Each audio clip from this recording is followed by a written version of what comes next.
and don't get me to say politics.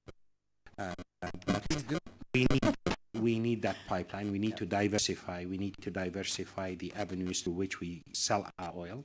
At the moment, we primarily depend on the Gulf as well as Turkey, but we need to build that pipeline with Syria, because that will also create the interdependency by which it can help moderate our relations.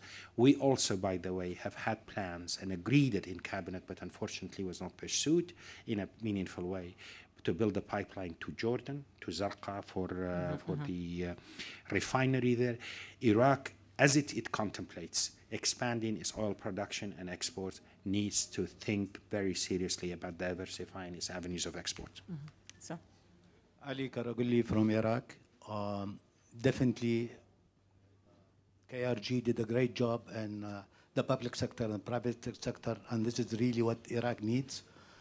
I have 3 points I want to see your opinion about it. First of all, the most important thing is the private banking, which Iraq really lacks, and the private sector cannot do anything.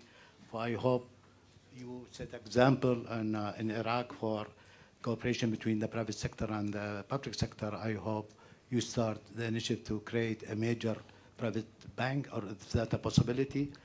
The other point I'd like to mention, one thing been done, which was not the purpose of the previous regime, that a lot of Iraqis immigrate in different countries, and these are really talents. And what's the plan, a realistic way to bring these people, because I think they can create a jump start. They know the culture, and they can do, and they know the other countries' culture, that they can be the bridge between the countries they are in and Iraq. And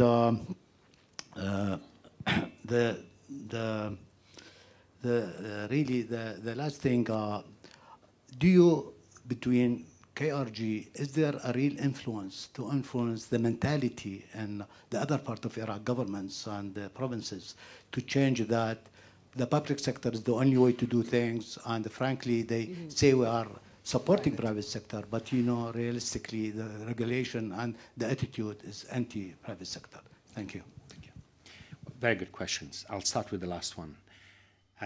We have a program by which we invite governors and local councils from across Iraq to visit us in Erbil. And people who come are really impressed with what they see. And these are the people, in my opinion, will create the public opinion needed and the pressure needed on the government to do reform and go towards the private sector. I'll give you an example. Also beyond that, the tourism movement is becoming quite active now. This aid, this last aid, we had nearly 120,000 visitors to the 3 provinces of Kurdistan. There was not a single hotel room available. People ended up staying in hotels, in mosques and so on. And as people come and they see this, if the Kurds can do it, why the people of Basra or Anbar cannot do it? And people understand this. Number 2, by the way, of the 120,000, about 20,000 were Iranian tourists who would come to enjoy the land and to enjoy the openness of the place, etc. and so on. On the issue of talent, yes, Iraqis, there are many Iraqis, talented Iraqis who live outside. In fact, many of them are coming back to Kurdistan, Arabs and Kurds, teaching at our universities, set up doctors setting up private hospitals and clinics, and businesses are also coming back to Kurdistan more and more. Obviously, because of the security situation in Baghdad, not as many. But I want to say to you and to my compatriots, you're most welcome to come back. Today, Kurdistan, from Kurdistan, you move on to the rest of Iraq as things stabilizes. On the private banking sector, I agree with you, and perhaps Mr. Ahmed can also help us with Mr. Shabibi, because we need to, the regulations on private banking needs to be looked at more seriously. At the moment, while we are encouraging this thing, but the semi-public bank, the Trade Bank of Iraq, remains a dominant force of banking in Iraq, and is sucking the oxygen away from the other private sector banking. One thing I tell you, and to this audience is very important, investment banking is needed in Iraq badly to finance projects, because there is a lot of projects out there, and the risks and the rewards represents a good opportunity for investment banking. In the KRG, constitutionally, we are not allowed to license banks. This has to come through the central bank, but we can provide influence and can help for those who are interested in coming and financing projects of the private sector. This is a major opportunity. If I were to identify the single most important problem that I have to deal with in the KRG, and I think the same for the rest of Iraq, would be a lack of financing for projects that in infrastructure included. Mr. Ahmed. I do want to come in on that. I do think that it's a very important point that you need private banks in Iraq, and it's a nascent business. You really have to develop that, because that's where, for regular banking, for investment banking, for project financing, banks are going to be part of it. Also, down the road, we have to go beyond banks and develop capital markets, because you don't just want to rely on banks for financing. And one of the issues in this region is that there's too much reliance just on banks rather than on capital markets. But I also think that it's important to have a separate agenda, which is to think about how much you want the state involved in banking. We were talking about self-restraint earlier. And to me, the one area where self-restraint always becomes hard is if you own a bank. And frankly, I look around many countries, wherever you've got a state-owned bank, it's always set up with good intentions, but more often than not, it comes back and bites you. And the more resources you have, the bigger the bite later on. So I would just say, think a bit about whether really this is an area you want to stay in as a long-term line of business. I agree with you. I fully agree with you. But please tell that to Mr. Shabibi. Tell us about the story with Mr. Shabibi. Now I really want to know. He's a central. No, he runs a very tight ship. I'm a great admirer of Governor Shabibi. I think he's done a terrific job. He's a terrific job, yeah, but he's too tight with the regulations. Is he right to be too tight? I think look, today I would say if you have to err between being too loose and too tight, look at what the private banks also have not exactly distinguished themselves with their experience of being prudent in risk management over the last few years. So we don't want to be the salespeople for private banking. I'm just saying, as a medium-term strategy, having big public banks in a country which has a lot of resources is basically creating a pocket that it becomes very hard not to put your hand into. Sure, you're right. Go ahead. Temptation. Good morning, Your Excellency. Fadi Mubarak from Cisco Systems. I'm responsible for the Levant area, including Iraq. Being Lebanese, I cannot do but the analogy between what the Iraq is going through, what we went through in Lebanon and continue to go through, basically the same players, different games in a way. And in Lebanon, the private sector has and continue to be the oxygen for the people, the common people, to go through these conflicts and survive through them. So, and to be the cushion that was mentioned earlier, at least on the economy side. So,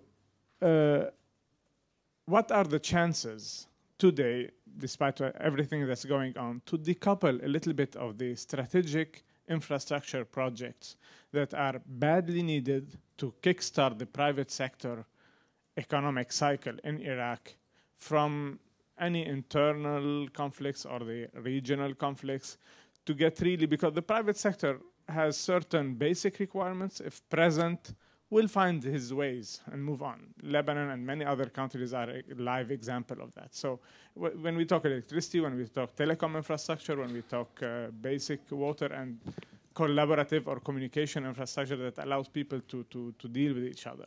So what are the chances of decoupling? I think it's not that we decouple it from each other. I think this is the way to solve the political problems, in my opinion. For example, electricity. I am on the record saying that there is no way that we will solve the electricity problem in Iraq, even when we allocated, I don't remember the figure, it was like $3 billion to buying these GE generators.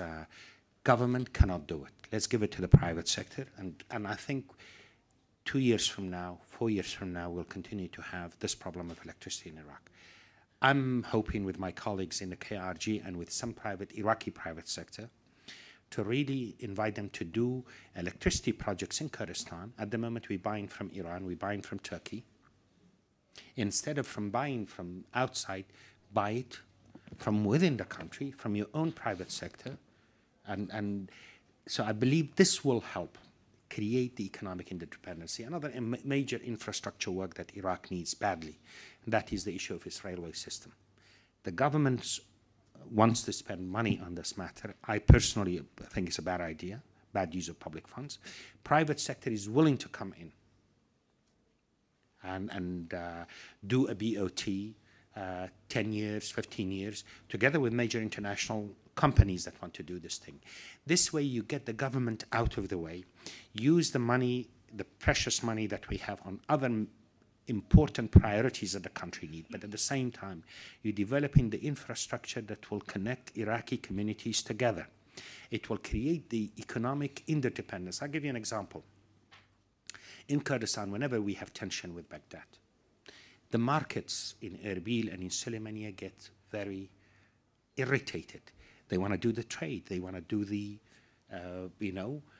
flow of goods. And people, as they develop the quality of life, they become far more interested in these issues than immediate day-to-day politics. Obviously, people care about their national interests and the way they define themselves, etc., and so on. But at the end of the day, this economic relations, I believe, is the only way that can solve Iraq's problems, and the way, the most important prerequisite for that, to having a government, a decent government, that can understand that it cannot solve Iraq's problems. It has to empower the private sector and let it do the job. To have a government to begin with. Yeah, Please exactly. go ahead. But a decent one as well. Huh?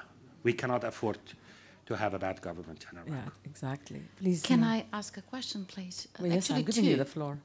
Thank you. Can you introduce yourself, please? My name is Tanja Vujic. I'm a journalist from Belgrade, Serbia.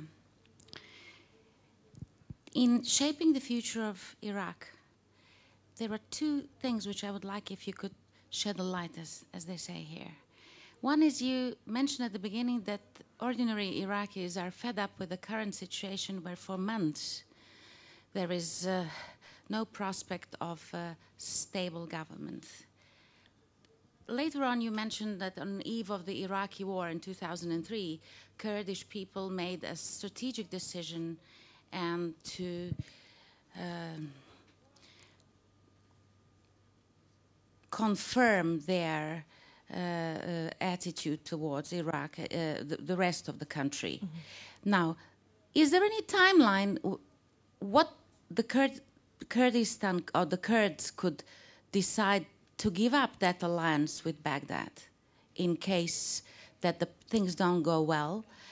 And the second thing is, what do you think would happen for Iraq if Iran develops a nuclear weapon? Thank you.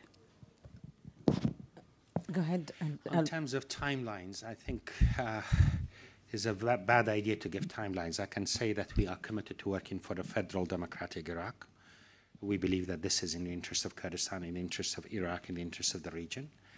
I can say the following: the Kurds will not be the dividing factor for Iraq. If Iraq, God forbid, were to be divided, it won't be because of the actions of the Kurds. It would be because of the actions of others, and that is quite an irony, because others were expecting the Kurds to be those who would bring Iraq down and take it apart. Right, that's a bit an unfair statement. It's not across. I mean, no. you've said it repeatedly. I don't think there was any such thing, blanket statement. I say the following. Only a few. I think the sectarian divide in Iraq is the one that represents the most potent threat to Iraq's unity, more than the Kurd-Arab divide. That's my point. And I think this is, at the moment, the struggle is over Iraq. The struggle is not between Kurds and Arabs, and that is what is going to define the character of the Iraqi state. On the issue of Iran's nuclear ambitions and so on, we don't believe that a nuclear weapon will serve the region. Iranian government is adamant that it is pursuing a peaceful nuclear strategy. We don't want nuclear weapons in our region, and we want the international law and international conventions apply. I will take two more questions, but in the meantime, I'd like the panel to think of, a final few words that you would say about anything you wish, without addressing any particular questions, as an observation or a point that you wanted to make to begin with. So, Mina, introduce yourself, and then I'll have the last question here. Mina Al-Arabi, Sharq Al-Awsat newspaper. Dr. Barham, I have a couple of questions for you, but also, Mr. Ahmed, I have one that you can both address, I hope. My first is about the government formation, Dr. Barham. What is the argument about? Is it really about positions, who wants to become prime minister, or is there seriously a vision about the country? The discussions we're having here about the role of the private sector, there are many in Iraq that see it differently. Corruption is a reason why. They say, as corrupt as the government is, it's the contracts that are being given to the private sector that is feeling even more of this corruption. So I want to understand what you see as the vision, and what is the argument in Iraq today about forming the government? And if I can very quickly just follow up regarding this public sector point, I mean, I'm sure you realize this in the entire region. There is a lack of trust till today of what it means when there is privatization, especially in a country like Iraq that was so closed off for so long. Has the government, has the IMF done enough to educate people and win over their trust, especially at a time where everybody complains about corruption but does very little to actually curb it? Dr. Salih, before you go on, I just want to add one thing, and that is probably 2 points that we read in the news recently, and somehow it will be difficult to bypass them. One is that people are looking at, for example, the decision to execute Tariq Aziz as the culture of revenge taking place in Iraq. And it is in a way being also coming at the same time when WikiLeaks are revealing some very disturbing documents about the Iraq post-Saddam. So I'd like to add those to Mina's questions, and then I'm going to take the last question there, please. Well, on the issue of these execution court decisions for executions, I'm personally opposed to capital punishment, so that I want to state that clearly. And Iraq does not need more executions. Iraq needs to move on. And there were terrible crimes committed against the people of Iraq, against the region. These needs to be dealt with by the courts, and for politicians, politicians should not get involved in this matter. But as a matter of principle, as I said, I'm against capital punishment, and let's move on and look to the future. Coming to Mina's question, well, it is a struggle about raw power in Iraq, unfortunately, and as we speak about this, very little discussion about the vision that is needed to take Iraq on. I admit to that, and it is about who becomes prime minister and who controls key ministries that will define power and government power in Iraq. And this is taking place at a time when many of the Iraqi players, and for that matter, regional actors, see redeployment of American troops as a defining moment. That who will take government and will control levers of power will be able to define the future of the country. This is, I think, what the struggle is about. And the WikiLeaks? WikiLeaks, we've heard a lot about these WikiLeaks reports, but there is still no specific reports coming out in terms, but this is undoubtedly a major source of information that people will have to analyze, and many of these events would have to be reviewed in light of that. Let me take the last question, and then Mr. Ahmed, you will combine the answer to Mina's, please. And forgive me that you were the first to raise your hand, and I did not pay attention. Sorry. Your Excellency, Mohammed Sotoudeh from SR Capital. I just want to go back to the role of Kurdistan, especially as a promoter of private sector growth in Iraq. I'll just tell you about a conversation that I had just last week with the chairman of, one of the largest private Kurdish banks. Well, first I was very pleasantly surprised to see that a bank that I had seen, in, I think, 2005 or 6, which had about $5 million of equity, had grown to over $100 million in equity, purely on organic growth. There were no loans, there were no right offerings, purely organic growth. The other thing which was very interesting is this is a Kurdish-owned bank, which was centered in Kurdistan. Over 50% of deposits now, and a bit more than 50% of the loan book, are actually coming from Baghdad, which means that people actually from Baghdad are actually putting deposits. Sure. which obviously, and the other thing which was really interesting was your average deposit was actually pretty small. It was around 15 to 50,000. It wasn't like, big government deposits. Okay. Go ahead, sorry. Are you done? Now, my question is, to me, this is obviously a success story. How would you go to basically replicate, multiply situations like that? Which to me, obviously people are doing that because they trust the stability and security in Kurdistan. That's where they put their money, even out of Baghdad.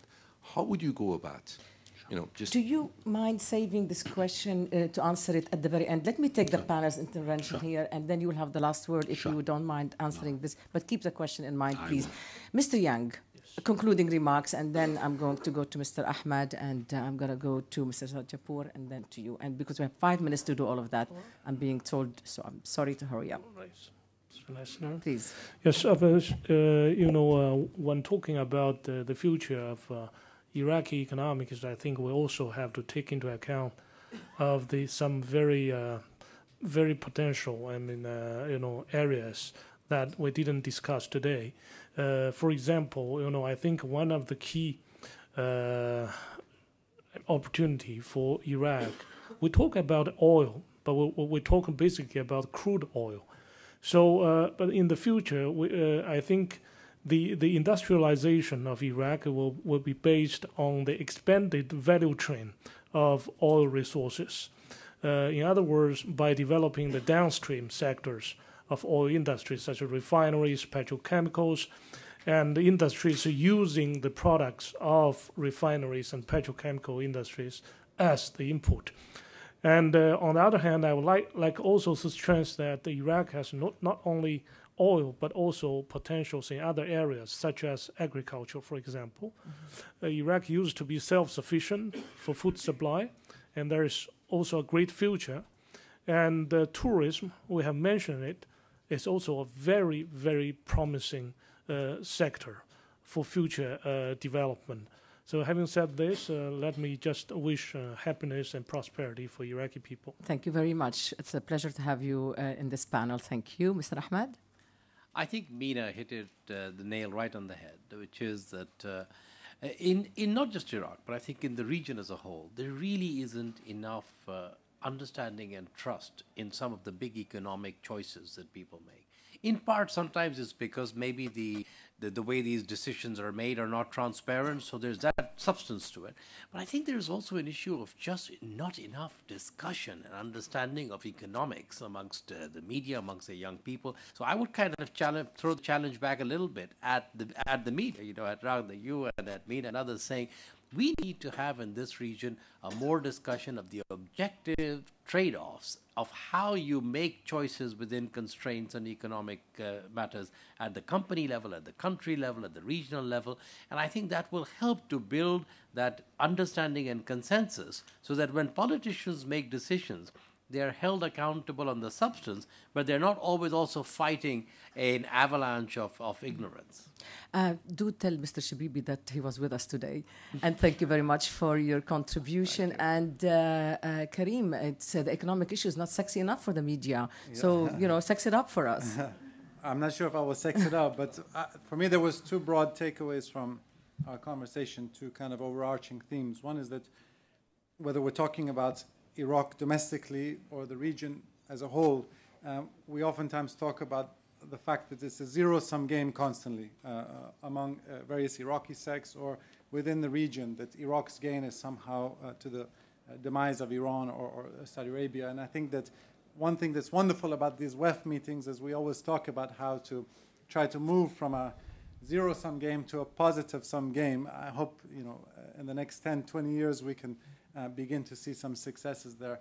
And the second point, what I noticed, I'm not an economist, but it seemed to me that there was talk of almost an inherent tension between creating a strong central state and the burgeoning private sector. And I wonder if the West, and the United States in particular, is no longer the model there for Iraq. And The new model which people are kind of perhaps romanticizing about these days is China. And China has managed to reconcile that very well, of having a strong central state and a burgeoning private sector. And I also wanted to join Mr. Yang in wishing the best for the Iraqi people, absolutely.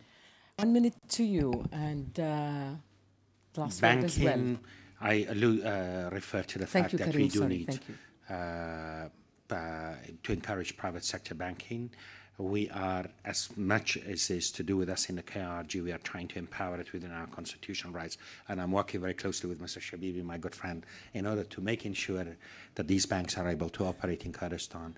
But I want to emphasize our financial sector needs a lot of development. Insurance companies, etc., and so on, are still very much underdeveloped, and we need to do more. So it's a growth area. Mr. Yang actually identified a number of growth areas, whether it is agriculture, tourism, downstream activities in oil and gas. These are all opportunities in Iraq and opportunities in Kurdistan.